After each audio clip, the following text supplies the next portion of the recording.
De retour à Faites une scène au TNM, j'ai choisi l'auteur Claude Gauvreau. J'ai monté une trilogie de Claude Gauvreau. Les oranges sont vertes, L'asile de la pureté et La charge de l'orignal épormiable. Dans La charge de l'orignal épormiable, il y avait un personnage, Silhouette. Microf Mixodem lui faisait une magnifique déclaration d'amour.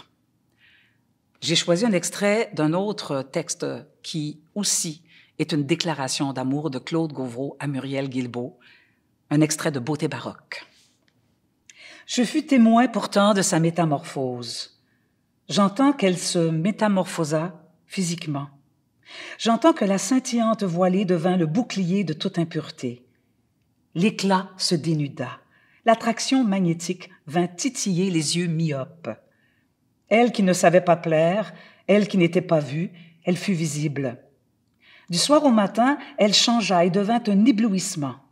Quand le miracle souffla sur ses chairs, je la connaissais depuis peu. 16 ans, voilà ce qu'elle avait, tout au plus. Poil de carotte devenait Cendrillon. Cendrillon devenait la princesse Aurore. Dans cette course vitale vers l'épanouissement, le corps rattrapait l'âme.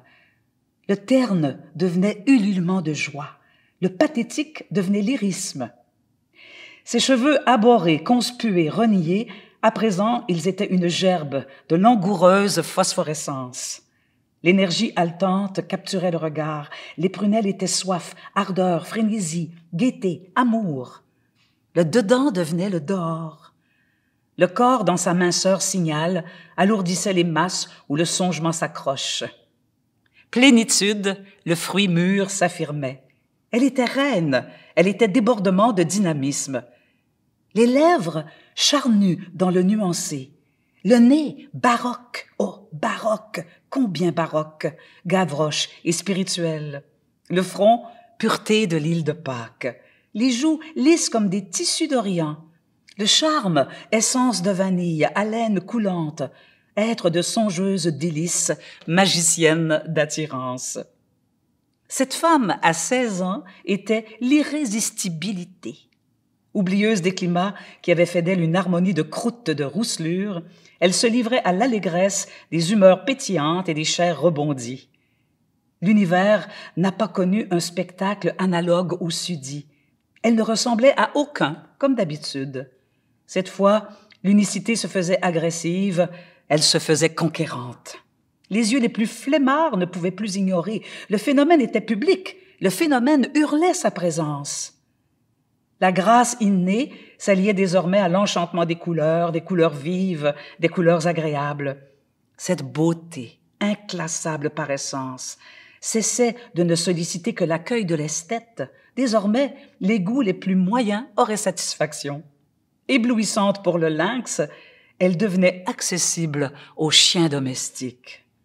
Sa jeunesse explosait. En elle, l'ingénuité agglomérait 1000 étonnements. L'instinct de la chatte savante se combinait à quelques doutes de soi.